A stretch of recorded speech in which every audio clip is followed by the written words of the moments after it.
రోగం దీంతో చాలా స్టార్ట్ అయింది తెలుసా మీకు? జ్వరముతోటి. జ్వరం అనేది మొదటి సైతాన్.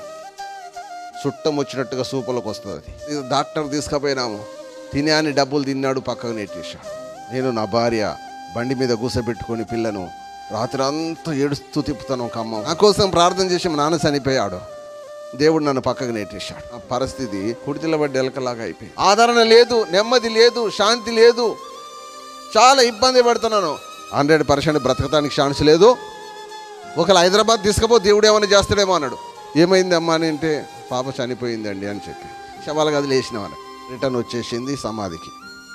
ఆ సమయంలో చాలా ఏడ్చాం. ప్రభువా, ఇంత ప్రార్థన చేశాము కదా, మా తప్పులుంటే మీరు క్షమించకూడదా? ఆమెలో ఒక దయ్యం బయటకు వచ్చేసింది. ఒక దయ్యం బయటకు వచ్చి డాన్స్ చేసి నవ్వుతుంది. ఇన్ని రోజుల నుంచి జ్వరమే, దగ్గే, జలుబే, డెంగే అనుకున్నాం. అసలు రహస్యం ఇప్పుడు చూస్తాం అన్నది ఆ దయ్యం. పాపలో ఉండి మాట గుండెలు గడగడ గడగడ వణికిపోయి, నీ బిడ్డ చేస్తుంది, తర్వాత నువ్వు చేస్తావు, నీ భార్య చేస్తావు, నీ కొడుకులు ఇద్దరు కూడా చేస్తారు బొమ్మాటంగా చెప్పేసింది దయ్యం. దయ్యం అంటుంది కదా, నువ్వంత సీఫ్ క్వాలిటీ ఏస్ట్ గాడివని నేను అనుకోలేదు అన్నది. ముందు పిల్ల చావకముందు మేము చచ్చేటట్టు ఉన్నాం.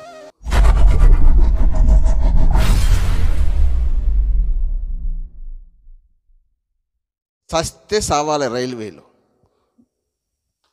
శవమని ఇంటికి పోవాలి కానీ, లేకపోతే ఉద్యోగం అని సంపాదించుకోవాలి కానీ, తిరిగి తిరిగి తిరిగి తిరిగి తిరిగి ఉద్యోగం సంపాదించుకున్నాం. ఇప్పుడు 20,000 పెన్షన్ వస్తుంది. దేవుడిని అడిగాను 5 సంవత్సరాల పిల్లలు లేకపోతే. 1990లో 9వ నెల 16వ తారీఖు నాకు ఒక కుమారుడు ఇచ్చాడు. తర్వాత ఇంకో కుమారుని ఇచ్చాడు. దర్శన ప్రకారంగా కూతురు కోసం 2 సంవత్సరాలు ప్రార్థన చేశాను. హల్లెలూయా. ఎందుకు? కూతురు లేకపోతే సస్తే ఎవడు ఏడతాడు? కొడుకులు ఏడతారా? కోడన్లు ఏడతారా?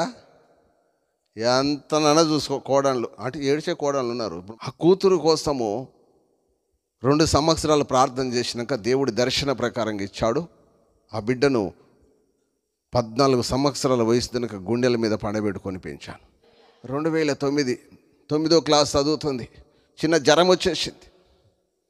ఆ జ్వరంతో స్టార్ట్ అయింది. రోగం దేనితో చాలా స్టార్ట్ అయింది తెలుసా మీకు? దేనితో స్టార్ట్ అవుతుంది? జ్వరముతోటి. జ్వరం అనేది మొదటి సైతాను. చుట్టం వచ్చినట్టుగా సూపర్లోకి వస్తుంది అది. అది జ్వరమే కదా అనుకుంటాం. జ్వరమే కదా, దానికి ఒక టాబ్లెట్ వేస్తావు, దానికి సందు దొరుకుతుంది. ఏం చేస్తావు? దానికి పట్టు దొరికింది. ఇంటికి వచ్చిన చుట్టానికి కూసబెట్టి టీ ఇచ్చినట్టుగా ఎట్లా ఉంటుందట, టీ ఇచ్చినట్టే ఎట్లనే ఇంకా కొంచెం థమ్స్అప్ కూడా పోస్తారు, స్ప్రైట్ కూడా పోస్తారు, ముక్క కూడా వేస్తారు, సుక్క కూడా వేస్తారని దానికి అర్థమైపోతుంది. ప్రార్థన చేయరు. జ్వరం వచ్చిందండి ఇంట్లో పడుకుంటాం. పాస్టర్ గారికి ఏం పని పాట?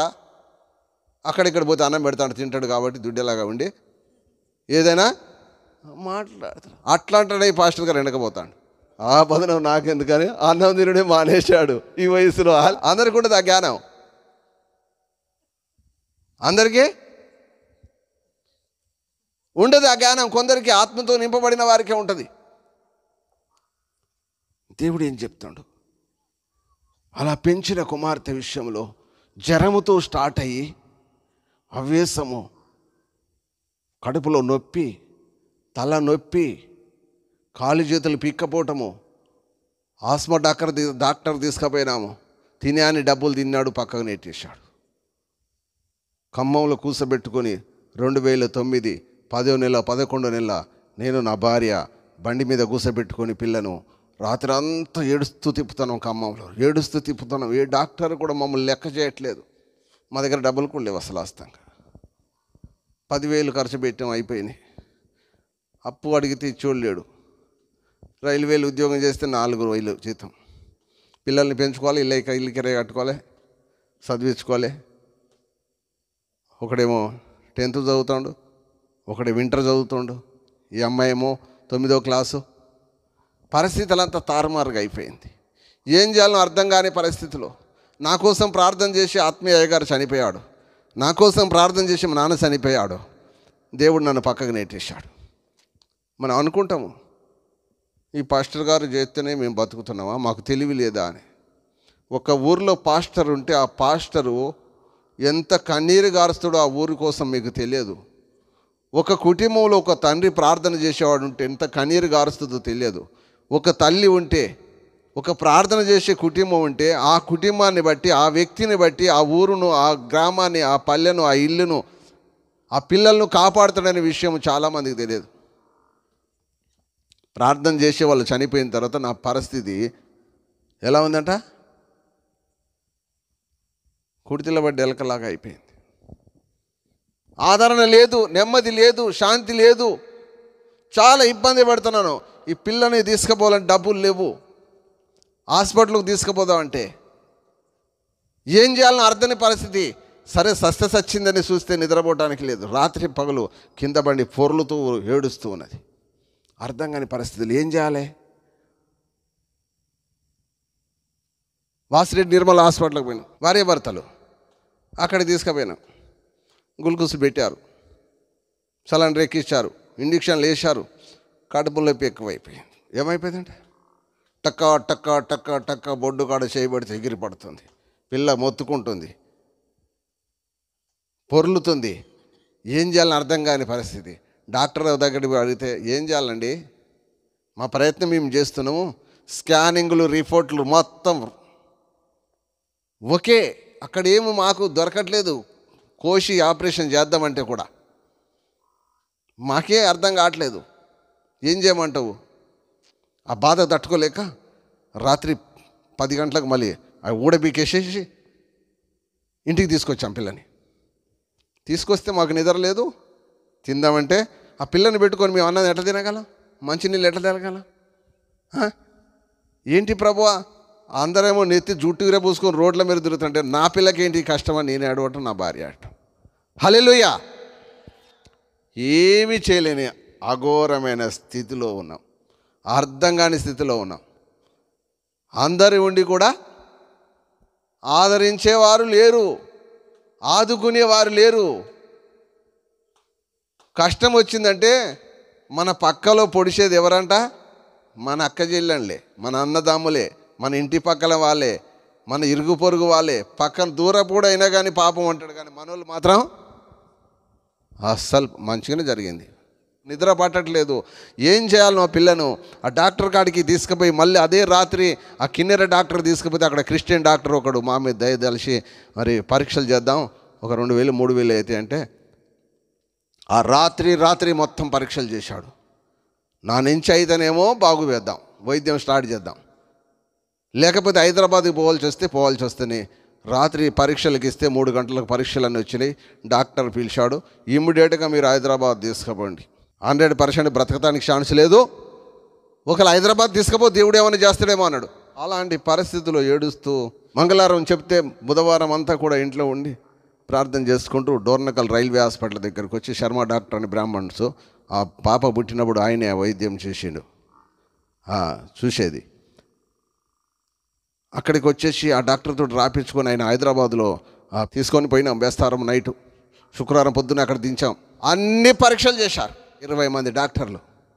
కొంచెం నెమ్మది అయింది. బాబు మీ పాపకు అన్నం పెట్టాలి కాబట్టి మీ రైల్వే ఆఫీస్ నుంచి ఒక లెటర్ కావాలి కాబట్టి నువ్వు పోయి లెటర్ తెచ్చుకోపోంటే, నేను మధురే మా ఆఫీస్ ఉంటే పీడబ్ల్యూ ఆఫీస్కి పోయి లెటర్ తీసుకొని రాత్రి సాయంత్రం ఇటు వచ్చే బండితో వచ్చి ఇంటికి పోయి మా అత్తగారు ఉన్నది, కొంచెం అన్నం తిందామని పల్లెంలో పెట్టుకున్న ఫోన్ వచ్చేసింది. ఏడుస్తుంది. ఏమైంది అమ్మా అని అంటే పాప చనిపోయిందండి అని చెప్పింది. అన్నమ్మ హక్క పట్టేసి ఏడుస్తున్నా. ఏం చేయాలని అర్థం కాదు. ప్రయాణం చేద్దామంటే ఏమీ లేదు. రాత్రి 3 గంటలకు చార్మినార్ ఎక్స్ప్రెస్ పెట్టుకొని హైదరాబాద్కి వచ్చాను. అప్పుడు మాట్లాడాను, శవాల గదిలో వేసారు, ప్రాణం పోయింది అన్నారు అంటే డాక్టర్కి ఫోన్ చేశాను, సార్ ఇది సంగతి ఇట్లా అయింది పాప పరిస్థితి అంటే, నేను పెద్ద డాక్టర్తో మాట్లాడి బాబు ఎట్లా ఉందంటే, అయిపోయిందండి, కొంచెం నాడి అయితే ఎక్కడో వాడుతుంది కానీ అయిపోయింది, శవాల గదిలో వేసినామని. ముందు శవాల గదులు కాదు, ఆ పాప నాకు బాగా తెలిసింది, నా చేతుల మీద తిరిగిన పాప, ఇమీడియట్గా ఎన్ని డబ్బులు అనగానే మీరు కార్పొరేట్ హాస్పిటల్కి పంపించండి అంటారు. కార్పొరేట్ హాస్పిటల్కి తీసుకుపోయారు. నాంపల్లి కీర్ హాస్పిటల్కి నైటే పంపించారు, స్కానింగ్లకు పంపించారు. ఆ బట్టలు ఆ డ్రెస్ మొత్తం చింపేసేసి పక్కకు పడేసి కొత్త డ్రెస్సు వాళ్ళ డ్రెస్ వేసేసి ఈ పాపను ఇంకొక పాపను సేమ్ ఏజ్ వాళ్ళని పంపించారు. ఒక పాప రిటర్న్ వచ్చేసింది సమాధికి. మా వాళ్ళు ఏమని చూడటం, ఏడవటం, బట్టలు చూసి ఏడవటం. ఆ పక్కన ఒక పేషెంట్ల వల్ల తాలూకా వాళ్ళు ఉండే ఒక హాల్ ఉంటే హాల్లో కూర్చుంది. నేను పొద్దున్న చార్మినార్ దిగి 11 గంటలకు హైదరాబాద్ నాంపల్లి స్టేషన్లో దిగేసి పోయేవరకనే పాప చనిపోయిందండి అని ఏడుస్తుంది. ఆ సమయంలో చాలా ఏడ్చాం. ప్రభువా, ఇంత ప్రార్థన చేశాము కదా, మా తప్పులుంటే మీరు క్షమించకూడదా? మా తప్పులుంటే క్షమించకూడదా? నీ దేవుడు ఏమైందని ఎవడైనా అడిగితే నేనేం చెప్పగలను? నిజంగా నీకు దేవుడే ఉంటే మా కులాన్ని వదిలిపెట్టేసి నువ్వు యేసుప్రభు నమ్ముకున్నావు కదరా. యేసుప్రభు నమ్మినందువల్ల నీకు కష్టం వచ్చేసింది. ఇప్పటికైనా నీ దేవుణ్ణి వదిలిపెట్టి అంటారు కదా.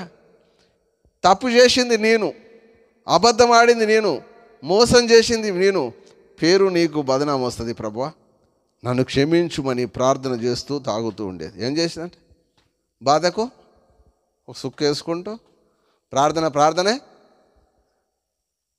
మందే ఇందు విందే, బాధలు ఏడుస్తూ ఉన్నాను.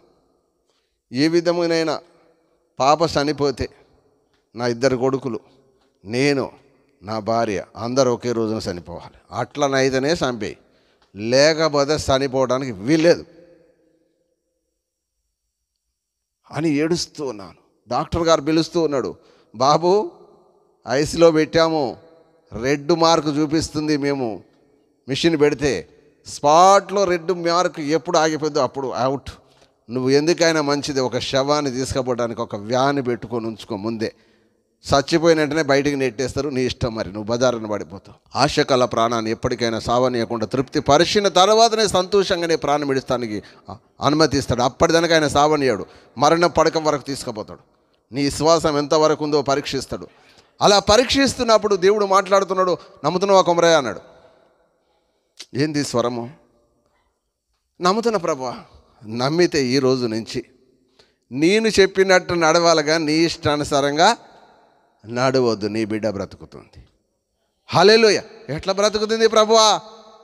చదువు, బైబుల్ చదవటానికి నాకు ఎక్కడ ఓపిక ఉంది? 15 సంవత్సరాలు మా అయ్యగారు బోర్డు మీద వచ్చి చెప్తుంటే వాక్యము ఈ చెవులో నుంచి వెళ్ళిపోయి ఆ చెవుల నుంచి వెళ్ళిపోయేది. ఒక్క అక్షరం కూడా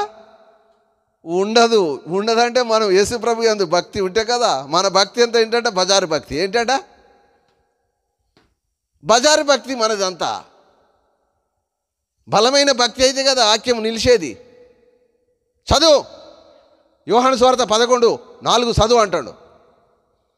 వాక్యం ఎక్కడ ఉంటుందో తెలియదు ప్రభు. ఈ పరిస్థితులు, అయ్యా ఈ వాక్యం ఏంటో నాకు మళ్ళీ ఇది తీయవా, నువ్వు తీ అంటుండు దేవుడు. ఏమంటాడు? తీ వాక్యం తీ. యోహాను సువార్త 11:4 చదువు. ఏముందిరా నాన్న అక్కడ? యేసు అదీని ఈ వ్యాధి మరణం కొరకు రాలేదు, దేవుని కుమారుడు దాని వలన మహిమపరచబడుటకు వచ్చిందంటుండే యేసయ్య. ఇదేంటి ప్రభువా? నిజమేనా ఇది? నిజమేరా బాబు, నిజమే ఇది. నువ్వు మారతావా? మారత ప్రభు. మారితే ఈ రోజు నుంచి పక్కనోని చెండ్ల పెసరి ముక్కాయ కూడా తినడానికి తీసుకోవద్దు, పల్లికాయ కూడా ముట్టుకోవద్దు. ₹1 కోటి రోడ్డు మీద పడినా సరే దాన్ని నువ్వు ముట్టుకోవద్దు. లాజర్ను బతికించాను కదా, మరణం యొక్కయో పాతాళ లోకం యొక్కయో తాళపు చేతులు నా స్వాధీనం ఉన్నాయి. మృతుడనైతిని కానీ యుగ యుగములు నేను. ఎక్కడుందట మాట? ప్రకటన గ్రంథం 1:18 ఉంటుంది. మాట్లాడాడు. సంతోషం వచ్చింది, భయం పోయింది, నెమ్మది కలిగింది. పోయాను, మా అమ్మగారి దగ్గర పోయాను. ఈరోజు పాప బ్రతుకుతుంది. ఇదేంటి నువ్వు కొత్త మాట మాట్లాడుతున్నావు? డాక్టర్ గారు ఇంత పొద్దునే వచ్చాడా అన్నాడు. డాక్టర్ గారు రాలేదు కానీ అసలు డాక్టర్ గారు వచ్చాడు, ఎస్ఐ వచ్చాడు, చెప్పాడు. ఎస్ఐ చెప్పడం ఏంటి? 99% అసలు 100% గ్యారెంటీ లేదు, ఇక నీ బిడ్డ మరణమే అని డాక్టర్లు నాకు చెప్పారు. 3 గంటలకు డాక్టర్ గారు మనకు పర్మిషన్ ఇస్తాడు. ఒక్క మనిషికి డ్రెస్ తొలగించుకోవాలి, శుభ్రం కాలు చేతులు కడుక్కోవాలి. మసీదులో కనుక ముస్లిమ్స్ కడుక్కున్నట్టుగా పోయి హాస్పిటల్లో అద్దాల నుంచి ద్రోవపడి చూసి రావాలి. నువ్వు పోయి చూసిరా అన్న. నాకు భయం, నేను చూసి తట్టుకోలేనంత బలహీనంగా ఉన్నా, నువ్వు పోయి చూడ. సరే పోయాను. డాక్టర్ గారు ఎట్లున్నదన్న, కార్పొరేట్ హాస్పిటల్లో పేషెంట్కి ఒక వ్యక్తి డాక్టర్ ఉంటాడు, ఒక నర్సు ఉంటుంది. ప్రతి క్షణము ఎలా రీడింగ్ తిరుగుతుంటూ రాసుకుంటాడు. అవన్నీ మనమే కట్టాలి. అర్థమవుతుందా? నర్సు జీతం మనమే ఇవ్వాలి.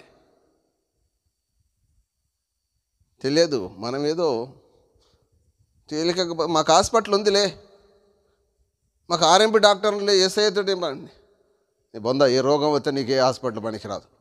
నువ్వు అనుకుంటున్నావు రోగం వస్తే నాకు హాస్పిటల్ ఉంది, నీ ఆస్తి అమ్మి కాదు, ఊరంతా అమ్మి పెట్టినా కానీ నువ్వు హాస్పిటల్లో నీకు వైద్యమో లేదు.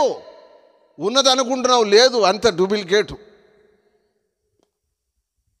అంత డూప్లికేటే. అసలు గేట్ వేసేయే. హల్లెలూయా.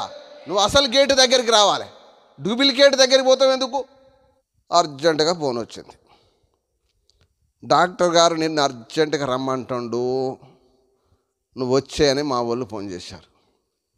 మళ్ళీ ఏందో గుండె డక్కు డక్కు డక్కు. జడ్సన్ గారు అంటే నా గుండె డక్కు డక్కు కొట్టుకుంటుంది. ఏంటా గారు, నా గుండె అలా కొట్టుకుంటుంది. ఏమో కబురు, చేదు కబురా, శుభకార్యమా అపకారమా ఏంటో?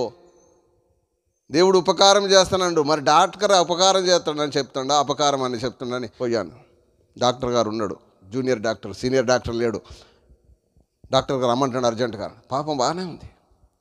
డాక్టర్ గారు పక్కకు తీసుకుపోయి గుండె భుజం మీద చేసి, బాబు నువ్వేం అధైర్యపడకు అన్నాడు. మంచిది, అధైర్యపడకంటే ధైర్యం వచ్చినట్టే కదా. ఏంటే కదా, నువ్వేం అధైర్యపడకు, పాప లేదనుకో అన్నాడు. అదేంటి సార్?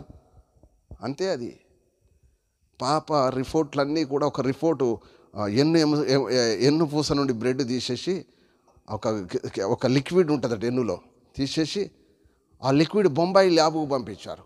హైదరాబాద్ లేదు అప్పుడు. బొంబాయి ల్యాబ్ నుంచి టెస్ట్ వచ్చిన తర్వాత చెప్తా ఉన్నారు. ఆ ల్యాబులు ఏం చెప్పారంటే ఈ పాప బ్రతకడానికి ఛాన్స్ లేదని చెప్పేశారు ఆ రిపోర్ట్లో. హల్లెలూయా.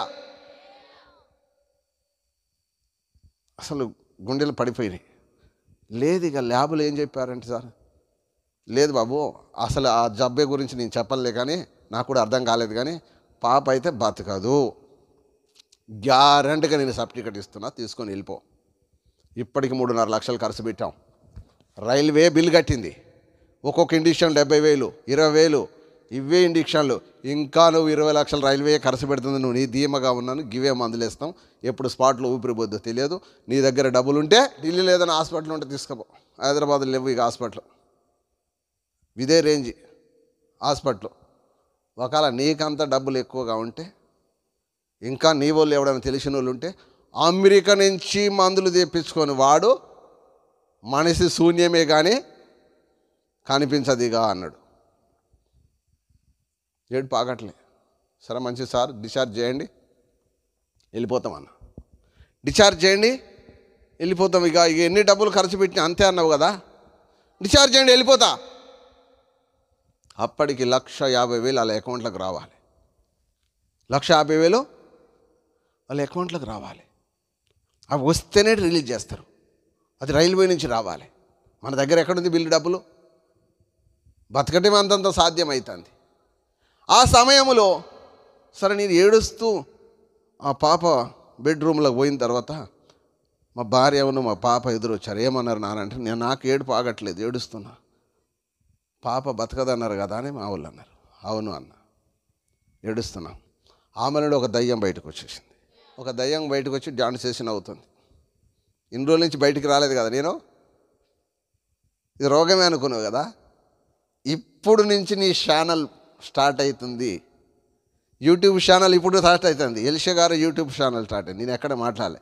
ఇప్పటి నుండే యూట్యూబ్ ఛానల్ స్టార్ట్. నీకు ఇది ప్రారంభమే కానీ ముగింపు కాదు బిడ్డ. ఒక్కొక్కరు మీ కుటుంబంలో ఎలా ఉన్నారో, ఎన్ని హింసలో ఇప్పుడు చూస్తావు నువ్వు. ఇన్ని రోజుల నుంచి జ్వరమే, దగ్గే, జలుబే, డెంగే అనుకున్నావు. అసలు రహస్యం ఇప్పుడు చూస్తావు అన్నది ఆ దయ్యం పాపలో నుండి మాట. గుండెలు గడగడ గడగడ వణికిపోయి, పైన మాత్రము ధైర్యంగా ఉన్నా. నేనన్నా నువ్వు ఓడిపోతున్నావు, నేను గెలుస్తున్నా, దేవుడు నన్ను పడిపోయినాడన్న. చూద్దాం నీ దేవుడు ఎంతో నువ్వెంతో, నా పవర్ ఏంటో నేను చూపిస్తాను. నువ్వు చూస్తుండు దేవుడు గెలిపిస్తాడు అని అన్న. ఎట్లా గెలిపిస్తాడో చూద్దాం.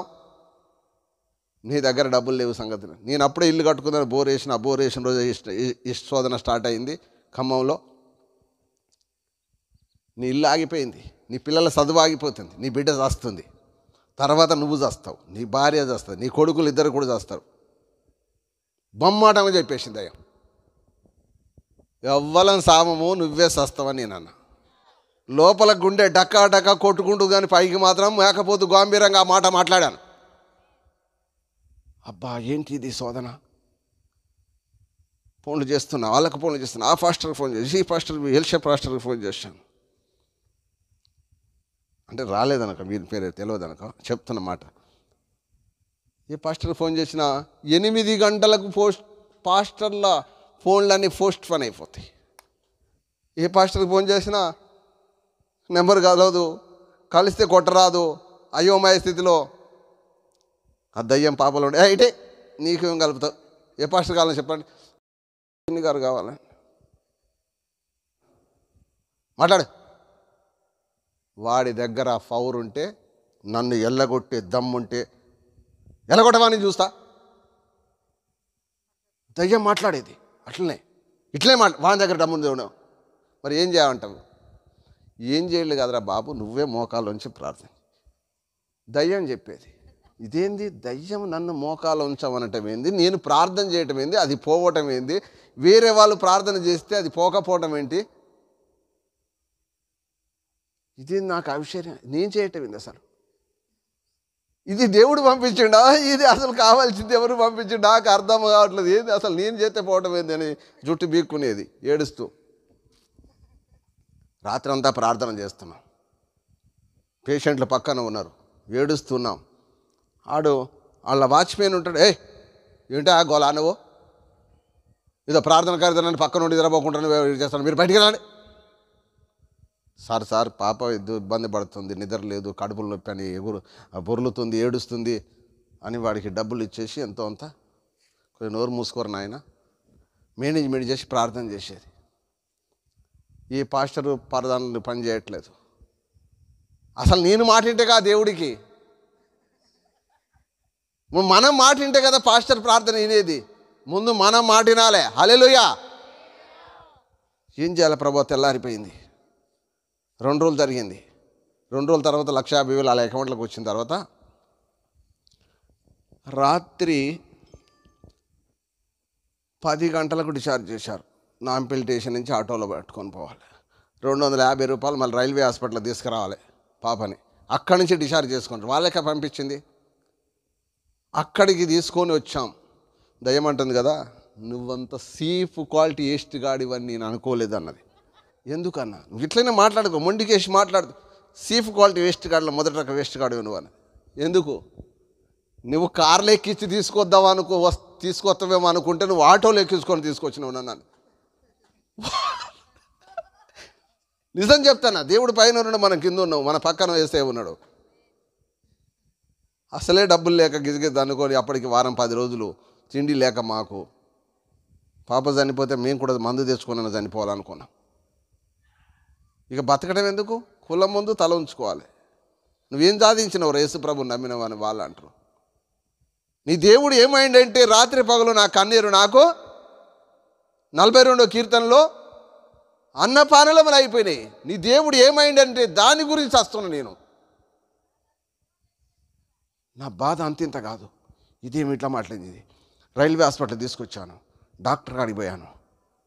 ఏమైంది బాబు అంటే, సార్ తీసుకొచ్చాను. పాప ఎందుకు తీసుకొచ్చినావు? అక్కడ మేమే డబ్బులు కడుతున్నాం కదా, గవర్నమెంట్ కడతాం, ఎందుకు తీసుకొచ్చినావు? సార్ డిశ్చార్జ్ ఎందుకు డిశ్చార్జ్ చేసినావు? మీకు ఏదైనా బాధ ఉంటే మీరు భార్య భర్తలు వెళ్ళిపోండి, తల్లిదండ్రులు ఇద్దరు, మేము చూసుకుంటాం కదా. బతిలాడినా, సార్ పొద్దున డిశ్చార్జ్ చేసుకోబోతాం, మాకు బెడ్ ఇవ్వండి అంటే 3వ స్టేర్లో ఇచ్చాడు ఆడు. దయ్యం ఏం చేసిందంటే కరెంటు బోడగొట్టింది. లిఫ్ట్ 3వ స్టేరుకు నెట్టుడు బండి మీద తీసుకుపోయాను. సొమ్ము తుసులు. అప్పటికి 6 రోజులు తిండి లేదు. ముందు పిల్ల చావకముందు మేము చచ్చేటట్టు ఉన్నాం. పిల్ల అస్థిపంజరం అంటే మేము కూడా ఎలిషరాజు రాగలైనాం. మా పరిస్థితి ఎలా ఉన్నది? ఏం చేయాలి ప్రభువా? అక్కడికి పోయి 3వ స్టేర్లో బెడ్ మీద బండ పెట్టినావు. దయ్యం మళ్ళీ బయటకు వచ్చేసి, బా మంచిగా తీసుకొచ్చావు, నాకు చాలా సంతోషంగా ఉన్నది. ఏమైంది? అక్కడ వాచ్మెన్ గారికి డబ్బులు ఇచ్చి ప్రార్థన చేశావే, ఇక్కడ ఎట్లా చేస్తావో చూస్తా, నాకు తెలుసు ఈ హాస్పిటల్ సంగతి. నువ్వు కొద్దిగా గోల అయినా కానీ మీ ఇద్దరిని మెడలు బట్టి బయటికి నెట్టేస్తారు. ఇక్కడ నాదే ప్రభుత్వం అన్నది. ఇక్కడ నాదే, నా ఇష్టం వచ్చినట్టు ఆడుకుంటా ఈ పాపని. గుండె డక్క డక్క కొడుకొని డాక్టర్ కాడికి పోయి 2 కాళ్ళు చేతులు పట్టుకున్నా. డాక్టర్ గారు మా బాంధువులు ఉండరు, పిల్ల అక్కడ ఎందుకు చచ్చిపోయేట్లు ఉన్నది, నువ్వు మన ఇంటికి తీసుకురా అన్నారు. డిశ్చార్జ్ చేయండి సార్, పొద్దున్న తీసుకొస్తామని రాసిన బెడ్ను ఏం పని లేదనుకుంటున్నావు మాకు అని చెప్పేసి క్యాన్సిల్ చేసుకొని మళ్ళీ కిందికి తీసుకొచ్చినాం. అక్కడ నాకు ఒక పాస్టర్ ఉండు కొత్తగూడెంలో, ఈ కొత్తగూడెం కాదు, ఇక్కడ పక్కన కొత్తగూడెం. పాస్టర్ గారు అన్న పాపని ఎల్పీ నగర్లో పాస్టర్ గారు ఉండు, అక్కడికి పోతే అద్భుతంగా స్వస్థత కలుగుతుంది, ఆయన ప్రార్థన అన్నాడు. అబ్బా, గుండె నాకు చల్లబడిపోయి నెమ్మది కలిగి సంతోషం కలిగి 300 ఆటోనికి ఇచ్చేసి ఎల్పీ నగర్ డాక్టర్ దగ్గర, అది పాస్టర్ దగ్గర తీసుకుపోయినా. పాస్టర్ గారు ఎప్పుడో చిన్న చినుకులు పడుతున్నాయి ఆడిపోగానే పాస్టర్ సంఘ పెద్ద లోపల ప్రార్థన చేసుకుంటుండు. ఆటో చర్చి ముందు దించినము, లోపల సంతోషంగా ఉన్నది అంటుంది దయ్యం. ఏమైందో తర్వాత నీకు చెప్తే కానీ నువ్వు చూస్తూనే ఉంటావు కదా. ఆ బాధకు తట్టుకోలేక సంఘ పెద్ద ఫరార్, హల్లెలూయా, వాము ఇంత పెద్ద దయ్యా నేను ఎక్కడ చూడలేదురా నాయన అని సంఘ పెద్ద పాస్టర్ గారు వచ్చారు. అన్నం తినండి అంటే అన్నం ఏం తింటాం, పచ్చడి మెతుకులు తోడు కొంచెం పెడితే మేము తినలేదు, పాలు ఇస్తే కాకటమే. పాపకు కూడా ఒక బాటలు 1/2 లీటర్ కొబ్బరి నూనె తీసుకొచ్చారు. ప్రార్థన చేసి యేసు రక్తమే ఇచ్చి, యేసు రక్తమే ఇచ్చి, యేసు రక్తమే ఇచ్చి అని పోశారు గంట సేపు.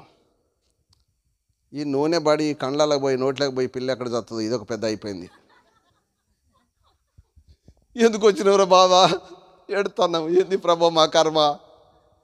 నిద్రలేదు, తెల్లారిపోయింది. పాస్టర్ గారు తీసుకొచ్చింది, పాస్టర్ అమ్మ తీసుకొచ్చి వెళ్ళిపోయారు. మళ్ళీ అక్కడి నుంచి బయలుదేరి మళ్ళీ 300 ఇచ్చేసి పొద్దున్నే ఫస్ట్ లైన్లో ఉన్నాం రైల్వే హాస్పిటల్, అలా కూడా రైల్వే స్టేషన్ దగ్గర లైన్లో ఉంటే డాక్టర్ వచ్చాడు. లైన్లో మేము అంటే, ఎవరు మీరు పలానా ఖమ్మం నుంచి వచ్చిన? అవును.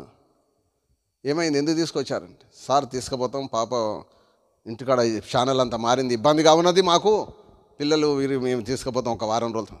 ఏ మెంటలా నీకు అని అన్నాడు. ఎందుకు సార్?